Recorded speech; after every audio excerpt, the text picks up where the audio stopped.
On the 15th of November 1968, the Irish Rose left the port of Dublin on its way to West Africa. The ship carried a load of food and other supplies for the victims of the Nigeria-Biafra War, and its cargo included milk powder, salted fish, potato flake, tin meat, blankets, clothing and medical supplies, all of them donated by the people of Ireland.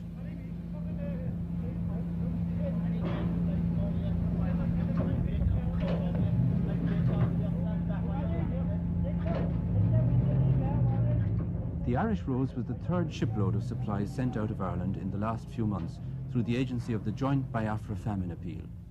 The Irish contribution has been a part, and a very important part, of the stream of goods and money that have been channeled into Biafra through the nightly airlift. It's no exaggeration to say that during the past 6 months, these night flights to Uli and the ships that provisioned them have kept a whole people alive.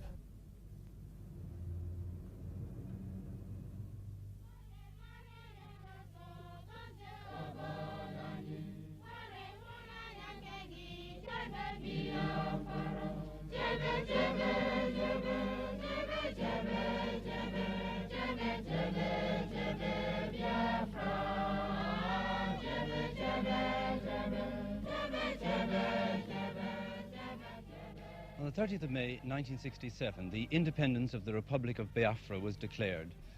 I won't say that a new country was added to the map, since few map makers thought it worth their while bothering with the country which seemed certainly doomed to early annihilation.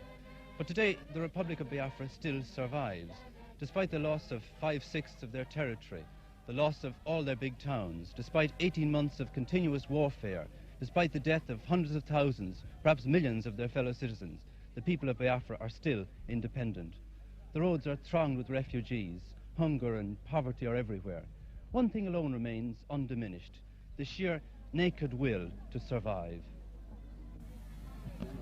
Every aspect of life in Biafra today is dominated by the fact of war. At Esnahita, for instance, Mass is usually said in the open air. The church is far too small to hold the congregation, especially since everyone wants to attend the earliest Mass for fear of the bombers that come over as soon as the sun is fully risen. Today is a feast of Our Lady, and there's especially large attendance.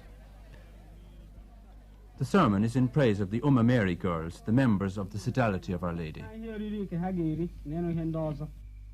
And our own Mary girls at the moment are engaged in just that type of work. Many of them are helping in the feeding centres. More than half of the people of Biafra are Christians, and among them Catholics form by far the largest group. The foundations of the church among the Igbo people were laid by an Irishman, Bishop Shanahan, in the early years of this century. His work was continued by other Irish priests and nuns, and they built up an impressive network of churches, convents and schools extending over the whole Igbo territory.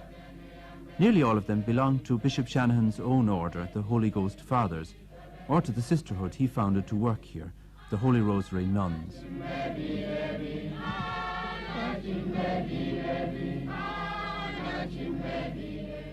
The outbreak of the war brought many problems for the missionaries. As the federal Nigerian troops advanced, the Igbo people fled in front of them, and the priests and nuns who had worked with the Igbos moved with them. Some of these displaced missionaries have since returned home, but enough have remained to ensure that all the missions and convents in Biafran-held territory are fully staffed. The emphasis of their work has changed greatly, however, and with all their schools and colleges closed, they find that most of their time is spent in bringing relief to the sick and hungry among their people.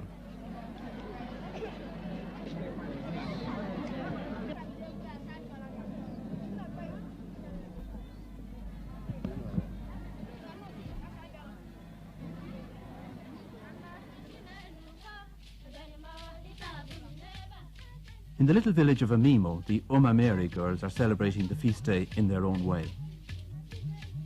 Since the fall of the town of Owerri, Amimo has become the centre of administration for what is left of the Owerri diocese. Bishop Joseph Whelan, the Bishop of Owerri, moved here after the capture of the city in September, and he was joined here a few days later by the nuns from the Holy Rosary Hospital at Emakuku. Well, I felt very happy that the nuns took the same decision that we did. They decided that it was their place to stay with the people. And even when they evacuated Emakuku Hospital, which was their first foundation in Owerri, and we called it the mother of all the churches, when they evacuated their big hospital, they came down here to Amimo, and 6 have actually remained on, 2 of whom are sister doctors. And they usefully put on their time now looking after the sick, visiting the bush, visiting the camps. What effect has the war had on your relationship with the people here? I understand at the beginning of the war that things were rather unpleasant for the missionaries. They were unpleasant because all white men were identified with Britain, and Britain was the enemy. But people soon began to see that we, the missionaries, were staying with our people, that we were anxious to help them, that we were a consolation to them. So they welcome us now, as you can see here today. And also, of course, you're a provider of food. Oh, we're our providers of food for them. We have our feeding centres, and we have helped in a big way to overcome the famine. When you left the Diocese of Owerri, or rather the town of Owerri, you left it at a time when it was very hopeful for the future, just building your cathedral. What were the circumstances of your leaving, actually? Well, the military circumstances were that our own army had no arms or ammunition to defend the town, so the town fell really without a shot. And our people had evacuated on the Friday and the Saturday. Sunday morning after Mass for some of the military, I left myself. And that was one of the saddest experiences of my life, because for 20 years I have been bishop here and built up the diocese, built up a cathedral, a whole education centre, a whole centre of administration. Then in one day, it's all lost. One of the few things salvaged from the fall of Owerri was this machine for making altar breads. The machinery was imported from Italy just before the war began and has been in continual use ever since. The war has obviously made no difference to the deep faith of the Igbo people. Working at full capacity, these girls can produce 250,000 communion hosts every month. But even at that, they only barely manage to keep pace with the needs of the Owerri diocese, and the other 4 dioceses in Biafra have to provide their own supply.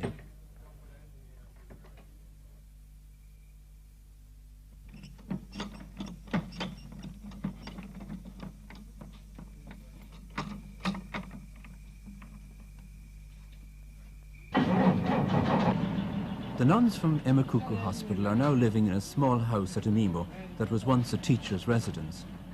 From here, the sister doctors set out each day to visit the refugee camps in the neighbourhood. In the last year, the population of Amimo has jumped from 12,000 to more than double that number, as the refugees have continued to flood into the district. The sisters, who are refugees themselves, can sympathise with their plight. Do you remember much of the journey? Was there tremendous congestion on the road? Well, for 2 days before we left in Emakuku, the refugees were on the road day and night. Cars were absolutely whizzing past all night. Then most of the refugees were travelled by foot, as they say, or on bicycles. And it was usually a man wheeling the bicycle and a baby on the back, or the mother on the back with a baby on her lap and a baby on her back. And then another baby on the handlebars, and they usually had a goat or 2 attached to the back of the bicycle. And that was a steady stream all along. It was just pathetic. Even some of the mothers just couldn't take the whole of their families and lost some of the children on the way, because there was a lot of bombing these few days, you see. And they would be walking along the road, and the next thing the jet would come overhead, and everybody ran for bush, and in the scurry they often lost their children. And we got 2 of children that were just left behind like that on our way to Amimo. And you took them here and we kept took them here, as Father, and kept them for a while. We haven't got a hospital here now, we just do bush work. But we kept them for a while because we have a few beds in the boys' school. We keep bad patients. And when these children got a bit better, we moved them to Amimo Hospital. So you've been completely uprooted from your hospital and you've had to adjust Absolutely, to a new Father. kind of life. What are you doing here Absolutely. in Amimo? Well, we had to form our policy when we came to Amimo, you see, because there were 6 of us and we had been used to a very well-run hospital. We had a training school for general nurses and for midwives. And after much consultation with parish priests and the bishop and the welfare officers and the government, we decided that we would go in for social work and, village visitation in a big way. So we decided that we would first do this area of Mimo, which comprises of 5 villages, and each village has about 7 compounds, you see. And in each of these compounds there are, well, anything between 600 and 1,000 people. So we decided that we would see everybody in each compound, whole families together.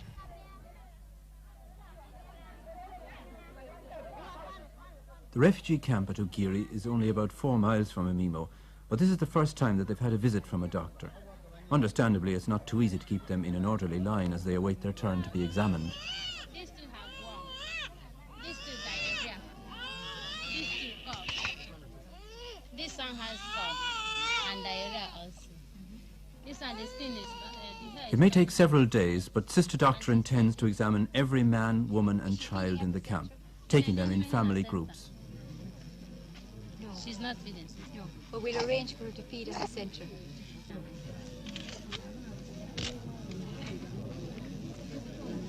Ọ gwọ ka ọ ga-enye gị ịkaba arụfụ na ọbara ụmụaka nọ maka ọ na-egbu egbu. No, give her that nurse. Nke a ka dị ga-eji na-abịa na senta maka elimeli.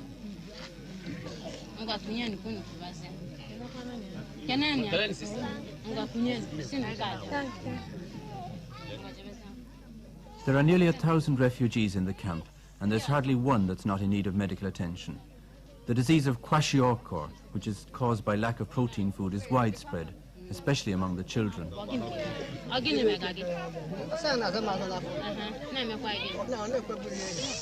Sister has swelling of the abdomen and loss of appetite and heaviness of the legs.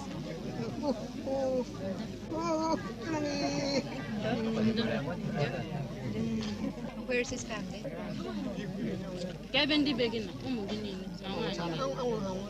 Sister, they have all died. Yes, sister. His wife has died? Yes, sister. And the children. And the children? My wife. Sister, the children and the wife died from kwashiorkor.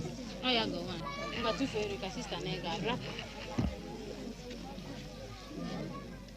This man is the sole survivor of his family. His wife and children have all died from kwashiorkor, and he himself has the distended stomach and swollen legs that are a sign of the disease. Medicine by itself is of no use to him. Unless he can be given the protein food that he lacks, he will certainly die.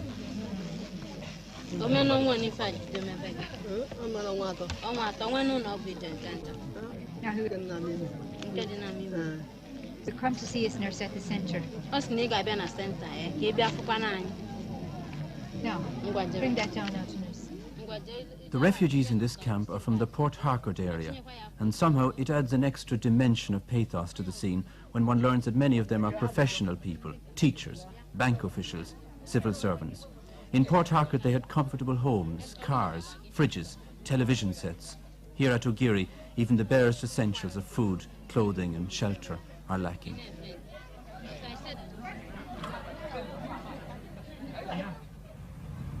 At the Holy Rosary Hospital in Ihala, the roofs of the buildings are covered with palm leaves in a not very successful attempt to hide them from passing bombers. But at least the buildings are still standing and the hospital still functions. All day long, the lorries roll up to the hospital entrance filled with new patients, wounded soldiers from the battlefield and civilian victims of the bombing and shelling.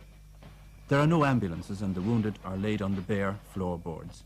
To save precious petrol, the lorry waits until it's full before making the journey to the hospital. The long delay and the journey over rough bush roads does nothing to improve the condition of the wounded. The doctors, who are all Biafrans, work wonders under impossible conditions.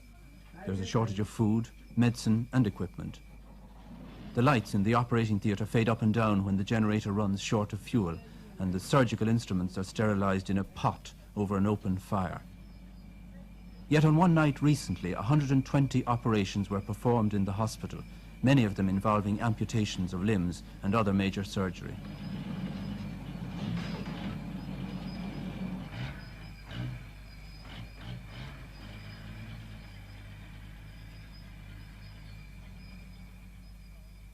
One lorry has barely finished unloading before another draws up with a new set of patients for the hospital.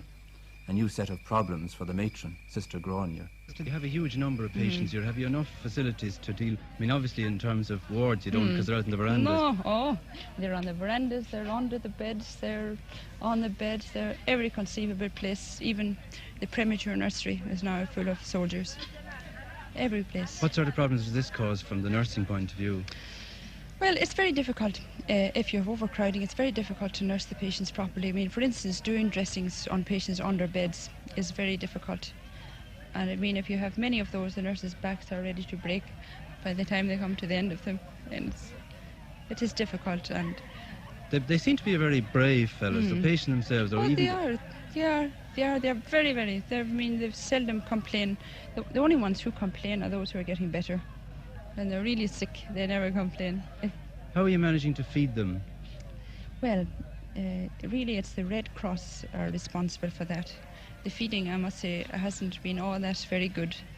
But how do you mean hasn't been all that good? Well, they haven't been able to get the things. You see, the season, the food that they eat most is yam, and the yam season has only come in recently. And before that, when the yams were scarce, everything, they couldn't get anything instead of it. But now when they have yam, it is better. But they only get fed once a day, 1 meal a day. But surely it's very hard for people to recover from sickness on that sort of diet. It is, but what we do is we give them free milk. We get free milk in from the Caritas and French Red Cross, and we give them milk as often as we can, and stockfish. Apart from these sort of problems of overcrowding, you have the problem of danger in terms of air raids. You see you have a lot of camouflaging around, and you have bunkers dug here for... Well, since the day we were bombed, I mean, everybody is more or less a bit on edge, and almost every day we have planes, enemy planes passing overhead. But the hospital itself actually was bombed. It was actually, it was bombed. How did that happen? It happened, it was the 4th of September. It just happened one morning about 11 o'clock. Nobody was expecting anything. We heard all right that there was an enemy plane at us below, but we never suspected for a moment that we would be bombed. And about 11 o'clock, this MiG fighter just swept over the hospital, ran 3 times and strafed, and it happened so quickly. It was all over before we realised just how much damage had been done. How much had been done? Were people killed actually? Oh, there were. I'd say up to about, in the marketplace, I'd say many were killed in the market. In the hospital, not so many, maybe up to about 15. But little children were killed. And was damage done to the wards and to the buildings? The children's ward was the worst. Children's ward got a rocket right through the roof. There was a mother and child killed in bed. And another child was killed in another ward. And another child was cut in half up behind the kitchen. What happened to the hospital after this? How did the people react? Were they unwilling to... Oh, that night, the morning time we had about 140 mothers and children. The night time there were 5. All had run to bush, just lifted the children and ran to bush. They were terrified. But then gradually they came in the morning and evening for feeding. They would come in for feeding and disappear again, get their medicines and go home. But now they're all back, things are back to normal.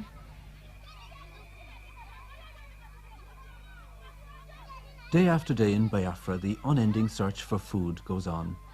The village restaurants still display their grandiose names to the passers-by, but their prices have soared and their menus have shrunk almost to vanishing point. There's nothing to drink except palm wine, nothing to eat except some fruit and vegetables, and even to buy these you need a very well-filled purse.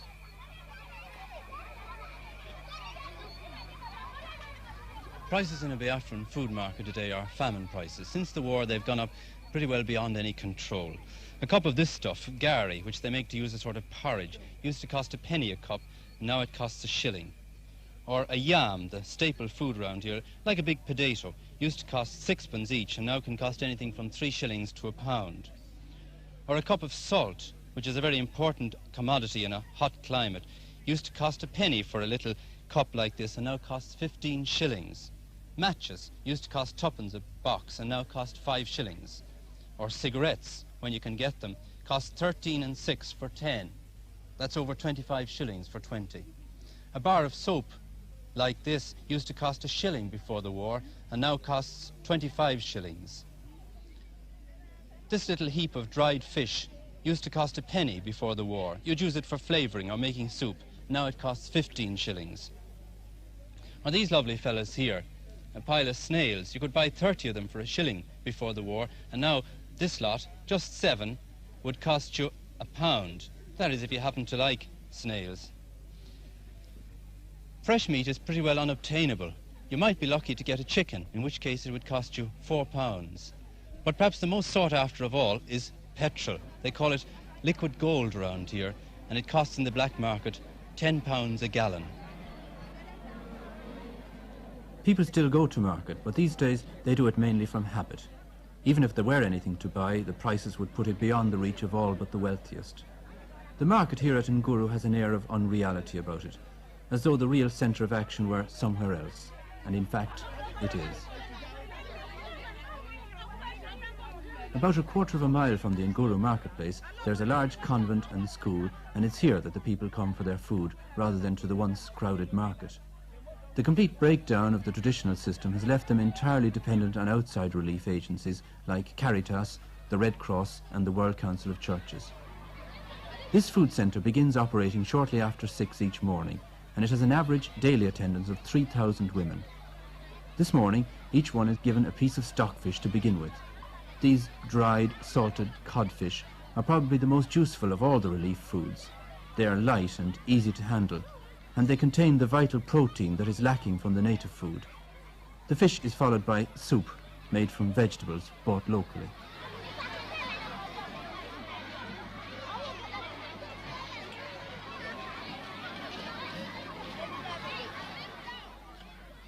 Since the Nguru Feeding Centre is administered by nuns, most of their supplies come from Caritas, the Vatican relief agency. Every night, Caritas planes break the economic blockade and fly in food, medicine and money to the airstrip at Uli. The stockfish comes in Caritas planes, and so do the vitamin tablets distributed by Sister Conrad. For the women of Nguru, the Caritas planes are quite simply a matter of life and death.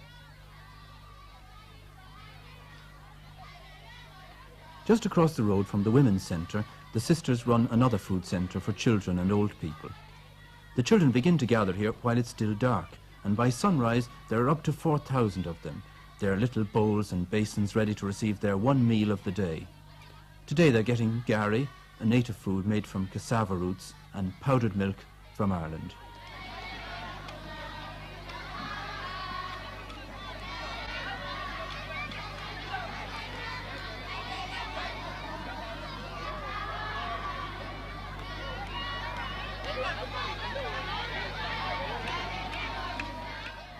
The children are supposed to form orderly lines and quietly await their turn to be served.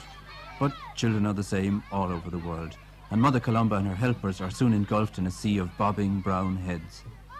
Order is not restored until it's been made quite clear to all concerned that the last scrap of gari has been scraped from the last bucket, and that there is simply no more to be had. By 9 o'clock, the children are leaving the compound, and on the road outside they meet the last of the women returning from the other feeding centre.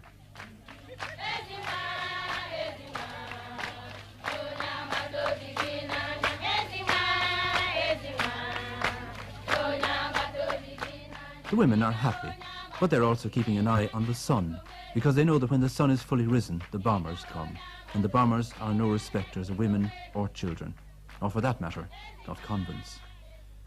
A recent air raid on the convent compound, just after the people had left, wrecked the children's clinic, killing a number of children and their nurse. Had finished the feeding. I was over in the college. I didn't know where the plane was going to drop discharges load, but I did hear the explosion. I looked up and I heard the explosion. The convent was still there, but then towards the school there was a cloud of smoke rising up to the sky. This was down here? This was down here, so I suspected immediately that it was either the church or Sister's clinic. When I came over here, of course everybody was running helter-skelter. The Red Cross boys the sister had in the compound, I must say, were very good. They were helping, and the home guards, several of the home guards were helping, bringing out the bodies from under the debris. Many of them, including the staff nurse, who died later on in the day, was buried under the rubble. So they dragged out 3 bodies of children, And then several others were dug up, including an infant for about 6 months who was dug up from under the rubble. But the child survived, thank God. We thought it would die, but it did not. There is a great deal of hatred towards the Federal Army. They're called the Vandals. How do you as a sister feel towards them? That's a hard question to answer. As a sister, well, I should not feel any hatred towards them. If I did, well, that will be just too bad. As an individual, I have no malice whatsoever against them. I feel that somehow or other they just don't know what they are doing. There's somebody behind them. Left to themselves, they certainly wouldn't be capable of such unkindness. Do you regard this as actually as a civil war, or do you regard it as a war of one independent state against another? Well, for us, we don't call it a civil war. For Biafrans, it's a war of independence. We are fighting for our rights. We want to be independent because we feel that living with the others, certainly, we couldn't possibly live with them, together with them. We want them to stay together, stay on their own. We don't want to do them any harm. And if they leave us alone, that is all we want. 300 miles from Biafra, in the middle of the Atlantic Ocean, lies the tropical island of São Tomé. It was discovered by Portuguese explorers 500 years ago, and it's remained Portuguese ever since. Nothing much else has ever happened here, and the pace of life was distinctly leisurely up to March 1968, the month when Caritas decided to make São Tomé Airport the base for its relief flights into Biafra. Warehouses were rented, planes were flown in, and pilots were recruited who were willing to make the dangerous nighttime flight over hostile territory to the airstrip at Uli in Biafra. The airport in Biafra is pretty primitive. What are the problems for a pilot landing there? Well, let's say the blackness for one thing, your lack of any reference for depth perception for getting in. The runway is so narrow that it looks longer than it really is. However, it was plenty long. It's, I think, over 7,800 feet long, but being as narrow as it is let's say, a psychological problem. But in fact, they don't switch on the landing lights. When do they switch them on? When we were coming in, they hardly seemed to be on at all. Well, they're not. They turn them off for every... as soon as the plane lands, the lights are turned off, and they're not turned on again until the next plane reports that he is on final. And if they don't turn them on, you don't find the runway. Have you experienced any of the bombing on the runways while you were down? I was there the night of the first night air raid on the ground, but the bombs must have landed a mile or so away. It was either 4 or 6 of them, I don't know. But some of your fellow pilots weren't so lucky. About 2 weeks later, there was a bomb attack. One of our captains was wounded. Co-pilot was badly wounded. Father McGlade was wounded. The Red Cross man over there was wounded. And I think there was about 12 Biafrans killed. I've heard several figures. And 20 or 30 wounded. Well, this is principally why you're so anxious to get airborne again. Yes. So it offer less time for target. How many flights in a night do you make? You mean each individual pilot? Mm. Well, the normal is 2. And we've got something like, say, stockfish, something fast unloading. I have made 3. How would this compare with the ordinary civil flying? Well, you're pretty tired at the end of 3 shuttles because you've got an awful lot of duty time. So sitting here, waiting to be loaded, being offloaded. So say well, you fly maybe say 10 hours in one night. You've got 4 more hours of waiting for loading and unloading. Are you insured? No. Why? The premiums would be prohibitive. The first plane takes off at about 5:30 Biafran time, and by the time it reaches the Nigerian coast, it's dark. The darkness poses problems for the pilot, but it also gives protection against the Nigerian anti-aircraft guns and fighter planes.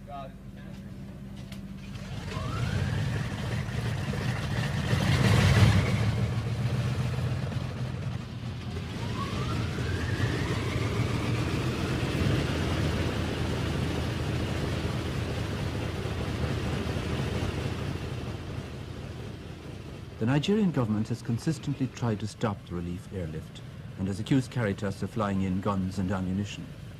No evidence has ever been produced for these accusations, and Caritas officials firmly deny that their planes carry anything except relief supplies to Biafra.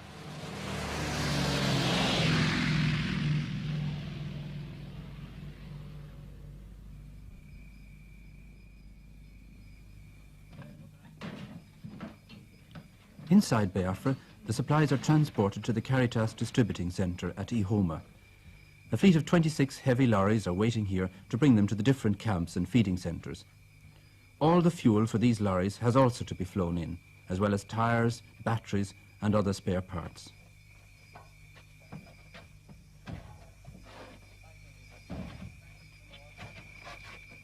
The distribution system is very efficient, mainly because in the missionaries it has a network of local agents who cover the whole country, who are familiar with the people and the conditions they live in, and who are able to direct the relief supplies with the minimum of delay to the places where they're most badly needed.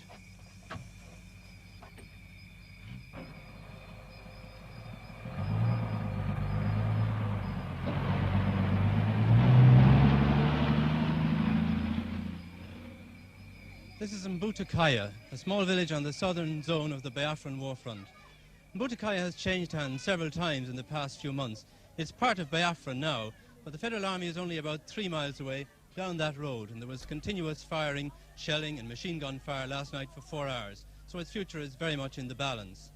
Here in the Catholic Mission there are 1,560 registered refugees, families who have left their homes in Port Harcourt and in the towns around there in front of the advancing Federal Army. They depend for their livelihood on whatever food they can obtain locally and for the relief supplies which come in from the airstrip irregularly. It's in a place like Mbutakaya that one sees the effects of war at their grimmest. The 1,500 refugees who are staying in the school buildings have been living like hunted animals for the past 6 months. When the federal troops advance, they flee into the bush. When they retreat, days or weeks later, the people return again. No outside food has reached them for most of this period, and they've been living on what they could find in the bush: fruit, roots, leaves, and an occasional vegetable. Many have died, especially children and old people. Today, a small truckload of dried fish has come to the village, the first food to come here since the federal troops retreated a week ago. The ration is 1 dried fish for each family.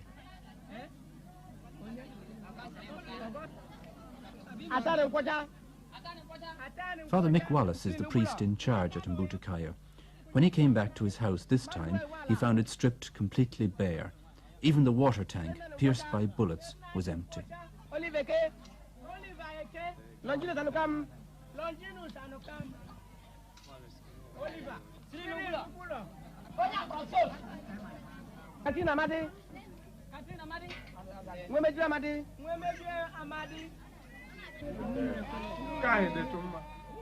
The lorry that brought the fish will not go back empty.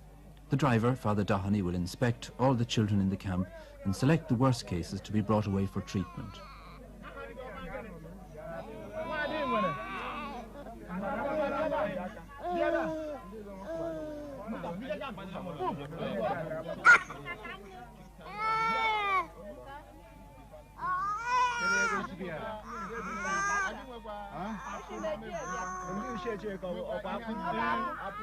Father Doheny makes his selection. The names are written down, and the parents, if they can be found, are asked for their consent. The children will be loaded into the back of the truck and bounced along 20 miles of jungle tracks to the Kwashiorkor clinic. There won't be room for all of them at the clinic, and some will be sent abroad to Caritas camps in San Tome or Gabon or Ivory Coast. But first, each child's name is written on a piece of plaster and stuck on his forehead to avoid later confusion. One of the mothers is to go with the children and to sign the necessary forms on behalf of all the parents. Do you agree to that? We have agreed. All of them.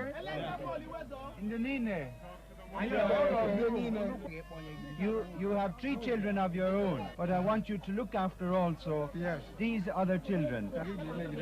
You must know their names and know their mothers.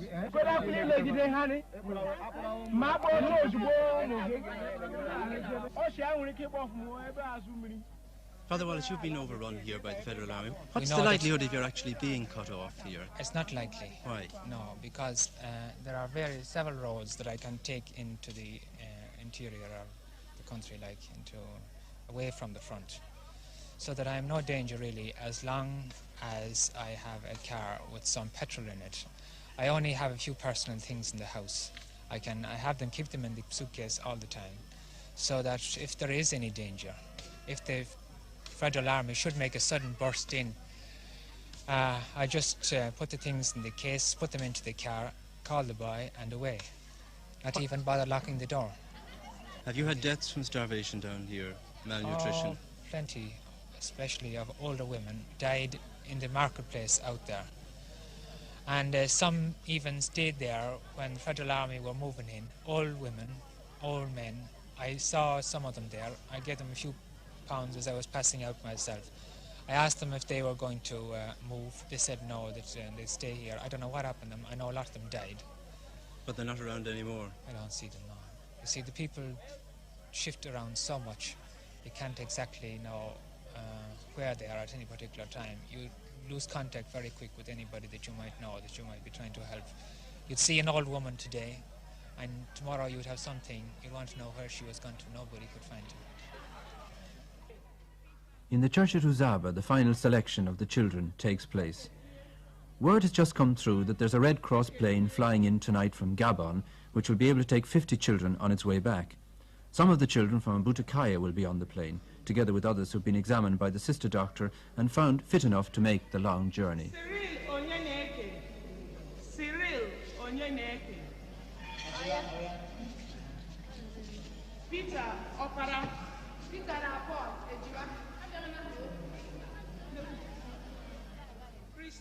For each child going abroad, a long form has to be filled out in quadruplicate and signed by the parents or the parents' representative.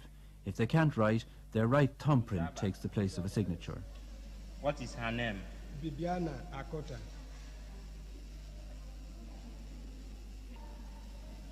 Age? 4 years.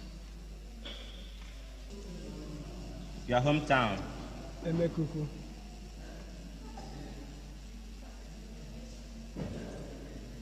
Village? According to the small print on the form, the parent agrees that his child be evacuated outside Biafra for treatment and care, be medically operated on if necessary, and be buried abroad in the event of death. Akota. Divinus Akuta? Akota, yes. Can you sign? Yes.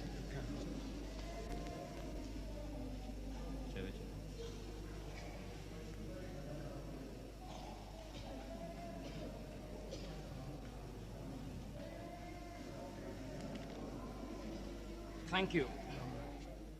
When the formalities have been completed, the children are taken inside the altar rails and put sitting on the steps of the altar, an action which is not without a certain symbolic significance. Separated from their fathers and mothers, Bibiana and her companions are now the responsibility of Caritas. 84.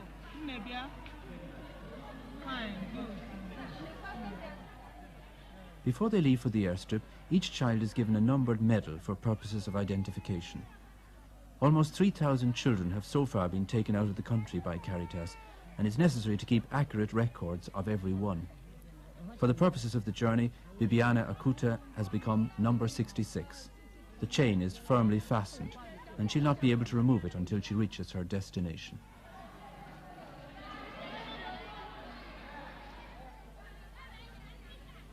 The children will travel to the airstrip in 2 small pickups, 25 in each. Many of them have legs so badly swollen that they have to be lifted into the van. But these children are the lucky ones. For them, the future holds some hope. For those who stay behind, hope is something that grows dimmer every day. In a few more weeks, the local yams and cassavas will all have been eaten, and the next harvest will be 6 months away. The supplies brought in by the relief planes will no longer be a supplement to the native food. They will be all the food there is. When that day comes, it will bring starvation more widespread and terrible than anything that has gone before.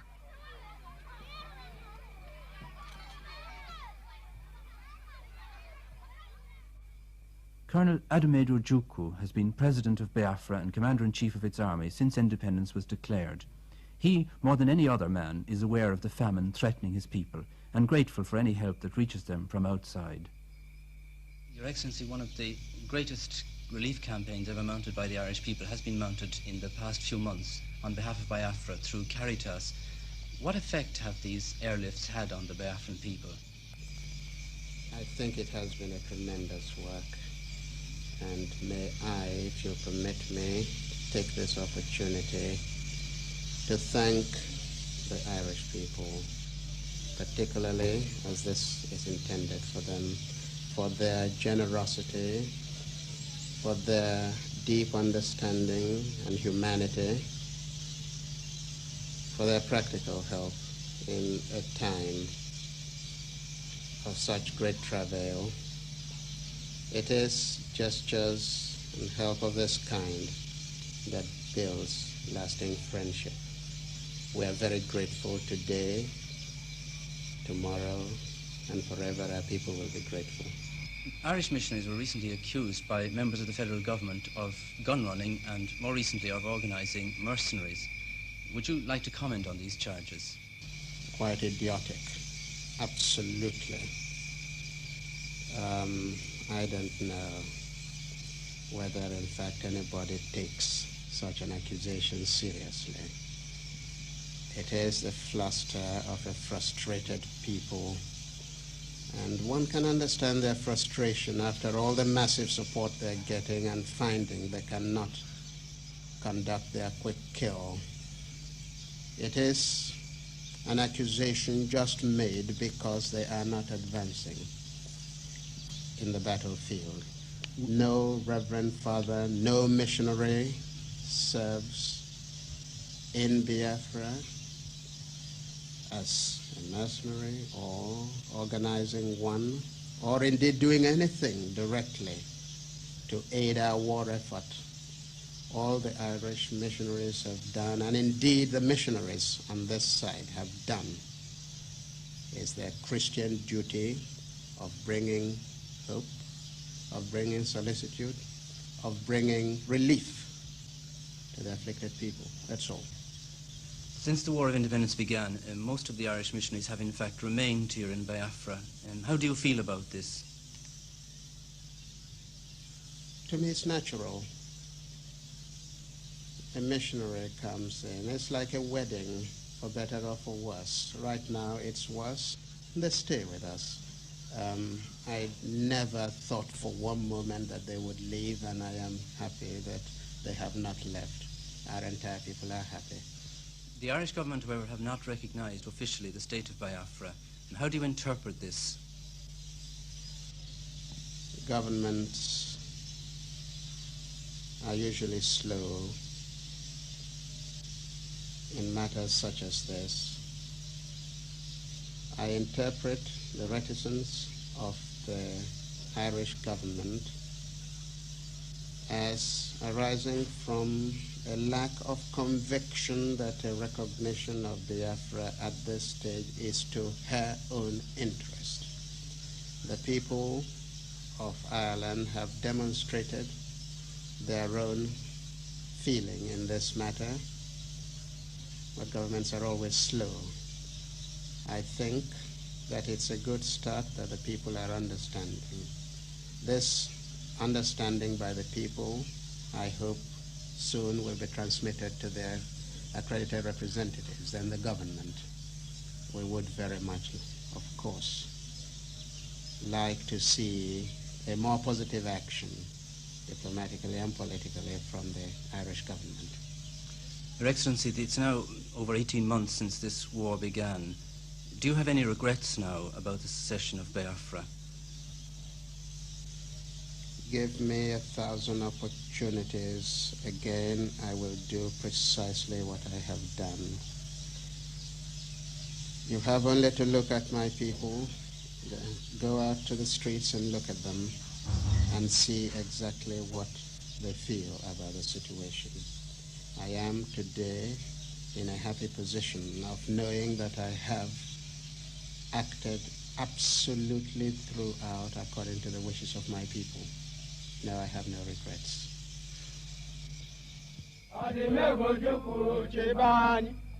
There can be no doubt that the people of Biafra are behind their leader. Soldiers sing the name of Ojukwu as they march along.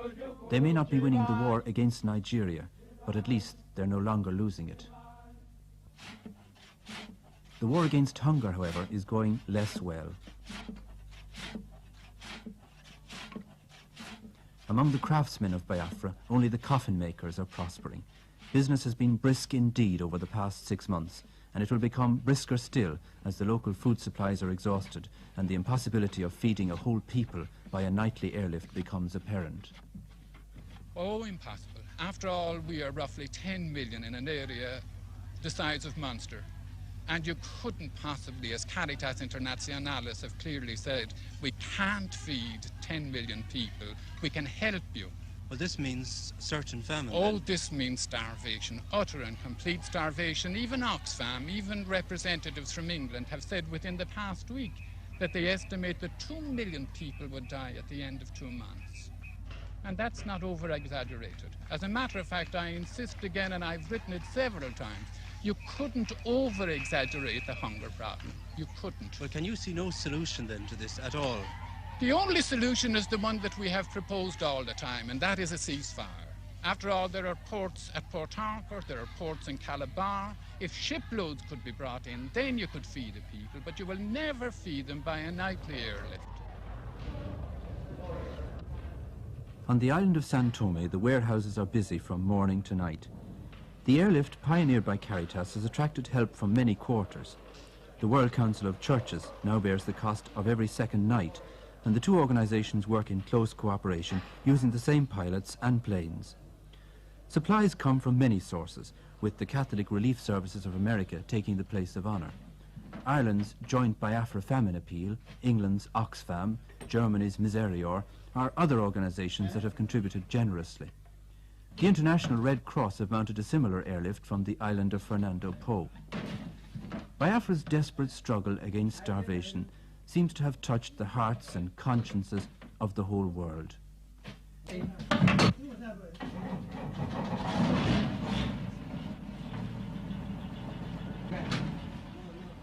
It's an amazing achievement to have sprung from such modest beginnings, and no one is more surprised at it than the man who started it all, Father Tony Byrne, the priest who came to Africa to preach and baptize and ended up directing an airline instead. Father Tony Byrne, last March you organised the airlifting of 60 tonnes of food from Lisbon to Sao Tome, and this seems to have been the beginning of the airlifting of food. Yes, actually this was the beginning. I came here last March to start the operation. I didn't think at that time that it was possible for this operation to develop into the world's greatest relief operation. We had 60 tons come down here by boat, and later on we transported to Biafra. We thought then this was a wonderful achievement. But looking back on it now, since last March we have airlifted 850 tons of, 850 airlifts with about 10.5 tons on each plane. This business of the church actually buying planes, if you could charter planes, then why did you actually buy them? Well, you see, at that time, no company would come into this operation. They considered it as an extremely dangerous operation, so it is. But they were not at all interested. We had to buy planes in order to prove to these companies that it was worthwhile coming into this operation.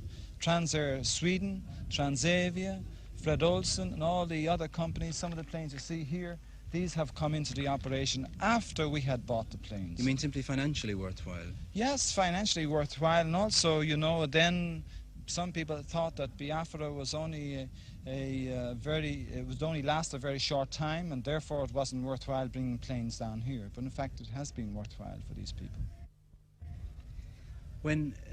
How much does it cost to keep the planes running, actually? I mean, to have your own planes at $75,000 each was quite a purchase, yes. But to keep them running? Well, to charter one plane from here to Biafra cost me $2,900. And we have, as I say, chartered 850 so far, so the operation is extremely costly. But I think it's money well spent, because life is sacred. And we are serving not the government or the army, we are serving the ordinary civilian population, the women and the children who are starving and who are depending on our food. We believe that these children have a right to live. They have committed no crime.